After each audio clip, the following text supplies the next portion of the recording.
Hi viewers, சிம்பிளான புளியோதரை எப்படி செய்யலான்னு பார்க்கலாமா? அதுக்கு ஃபஸ்ட்டு என்ன செய்யுங்க, அடுப்பில் ஒரு பொற்காஞ்சட்டி எடுத்து வச்சுக்கோங்க. பொற்காஞ்சட்டி நல்லா ஹீட் ஆகட்டும். ஹீட் ஆனதுக்கப்புறம் இதில் நல்லெண்ணெய் ஊற்றிக்கோங்க.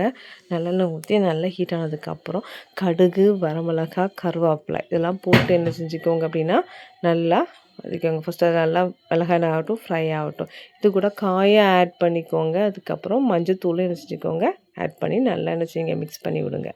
மஞ்சத்தூள் ஆட் பண்ணதுக்கப்புறம் நல்லா என்ன செஞ்சுக்கோங்க மிக்ஸ் பண்ணி விட்டுட்டு இது கூட மிளகு சீரக பவுடர் இதெல்லாம் ஆட் பண்ணதுக்கு உடனே என்ன செஞ்சுருங்கன்னா புளியை கரைச்சி புளி தண்ணியை என்ன செஞ்சுருங்க இது கூட ஆட் பண்ணிடுங்க. புளி தண்ணி என்ன செய்யுங்க ஓரளவுக்கு நல்லா ஒரு எலுமிச்சைப்பழம் சைஸ் புளி எடுத்து நல்லா இருந்துச்சிங்க நல்லா கரைச்சி இது கூட ஆட் பண்ணிக்கோங்க. இந்த புளி தண்ணி என்ன ஆகட்டும் அப்படின்னா நல்லா கொதிக்கணும். அது கூட சால்ட்டையும் ஆட் பண்ணிவிட்டு என்ன செய்யுங்க நல்லா கொதிக்க விடுங்க. நல்லா அந்த புளி தண்ணி கொதிக்கட்டும்.